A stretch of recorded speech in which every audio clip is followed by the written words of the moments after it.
Okay, so we're going to show how to change the bandage on Jake. The little Jake? Big Jake. There's the bandage. First, have the horse on some kind of clean surface. We're going to cut the bandage off with the scalpel blade.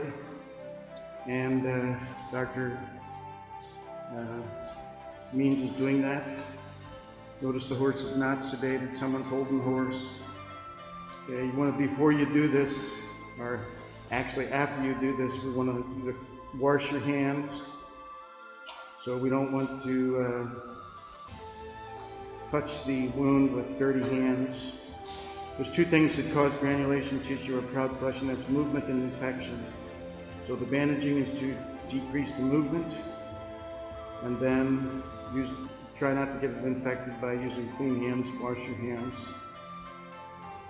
first. Okay, it takes a little bit to get this bandage off. You can also use the scissors to get this off, but notice that there is this leg cotton on the leg, and that's going to prevent you from cutting the horse with the scalpel blade. Take everything off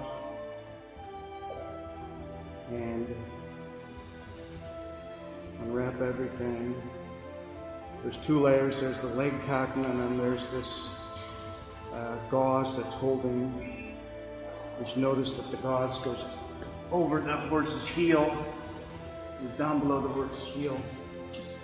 You want to get the horse to stand on something clean. So we just use a towel, clean towel. Okay, we unwrap that. Make sure your hands are clean when you do this part.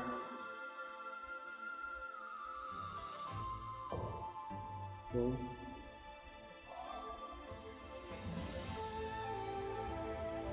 We're gonna wash the leg. Dr. Means is putting on gloves. And we're gonna clean it with chlorhexidine solution and alcohol. These will be supplied to you. Okay. So she's got chlorhexidine in one hand and alcohol in the other. And you're just going to scrub the area. The horse should be okay for this. Okay, you don't have to scrub really hard. You don't want to pull the sutures out. But you want to get all the slime off the skin. Okay. You can scrub the hook wall too. So get everything clean. You scrub with the chlorhexidine. And then you can wipe that off with alcohol. The alcohol swabs like that. It doesn't hurt the horse. He doesn't mind. It doesn't cause pain. So usually we want to clean it maybe 2 or 3 times. So this is just the first time. Okay, so this is the second round of cleaning. Dr. Means cleaned it once with chlorhex and rinsed it with alcohol, or wiped it off with alcohol. This is the second time. You'll notice down on the lateral part of the hook wall, there's a hole in the hook wall, and you've got to clean that hole out. Show it pointing to the hole there. There's a hole there. You want to clean that out also. Okay. All the way around the foot and above the wound. The horse tolerates it very well. Okay. Notice the horse is standing on something clean.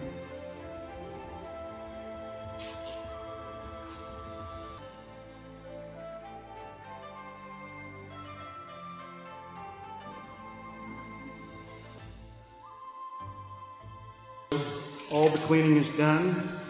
She's taken off her gloves. Okay, we go over here. Get these clean gauzes. And this is what we use to put on the bottom of the foot. Just iodine solution. We'll supply you with that.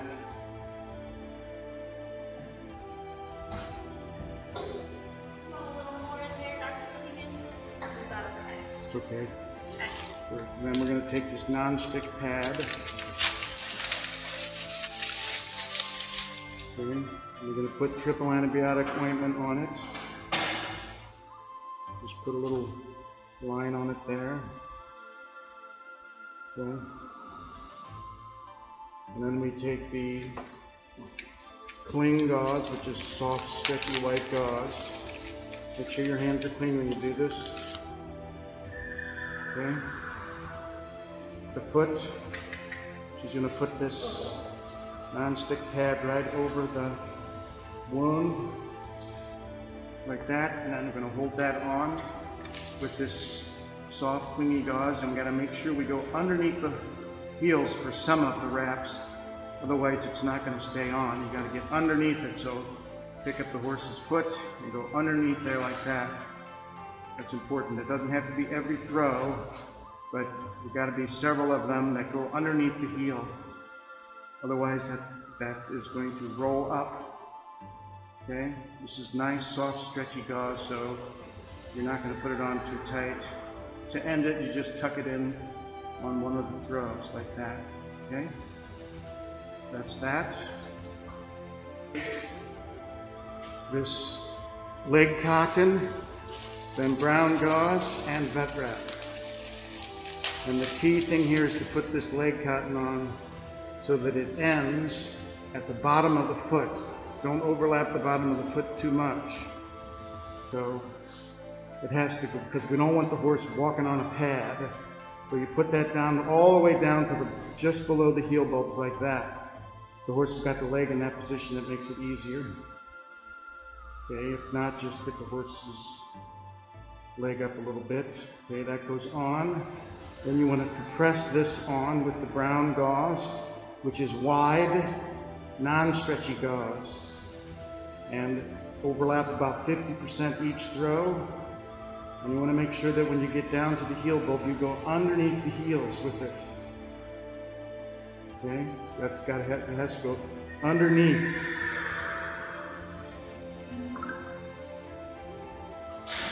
Okay, and then we lift up the foot and just put this on the bottom of the foot. It's just iodine soaked gauze on the bottom of the foot. That's to keep the bacterial count down on the bottom of the foot. Okay, you wrap that on like that. Okay, you gotta make sure you go over the heel sometimes, otherwise it's gonna roll up. We want to put pressure on that area right there.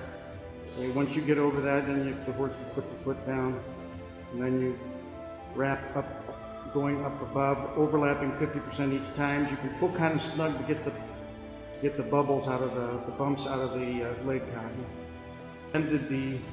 Notice she ended the brown gauze. She didn't go above the leg cotton with it. Okay, there's leg cotton. Now you compress that further by going over it with vet wrap. Basically, you do the same thing with vet wrap. Overlap 50% of the width each time, and you pull it snug enough to get the bubbles out of the vet wrap. And then once you get down to the lower part, you'll want to pick up the foot. You'll pick up the foot and go across the heel bulbs. And it's, pretty snug. Okay, like that. Okay. If you don't go across the heel bulbs, the whole thing's going to roll up on you, and it's not going to work. Okay. Same thing, you don't take the vet wrap above the leg cotton. Okay, she's pulling it just tight enough to get the bubbles out of the vet wrap. Thing is, you need to make, you can do this ahead of time, you need to make a duct tape square.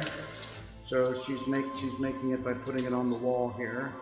This is to go on the bottom of the foot because duct tape is waterproof, and we're going to put it on the bottom of the foot and then pull it up over the foot, and that will keep it waterproof.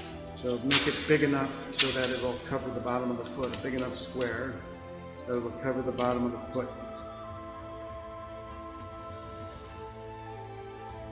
You can do this ahead of time.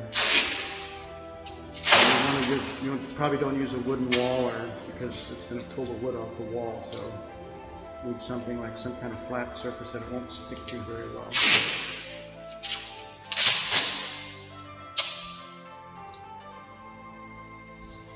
You can see he's handling it very well. You can feed him treats now if you want. He's a good horse, very good horse, allows us to do that.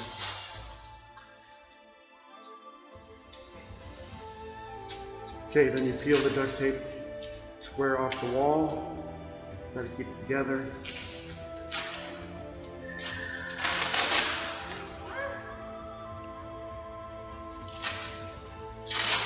Once you do this a couple times, okay?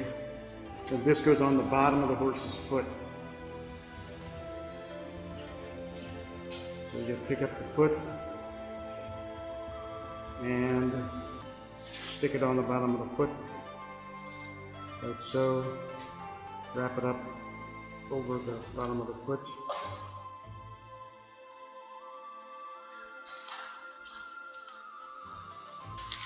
You're just securing it a little bit more with some duct tape.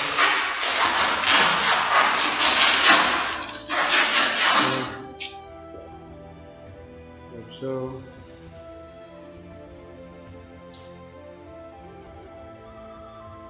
Last thing you do, just to top it off, you take this elasticon, which is very sticky cloth tape. You don't want to pull this very tight. You just want to make sure that it sticks to the bandage and above the bandage. So you don't have to go around that many times. You don't have to use a whole roll. And you just want to make sure that it sticks to the skin and to the bandage, and that prevents it from rolling down. Okay, that's it.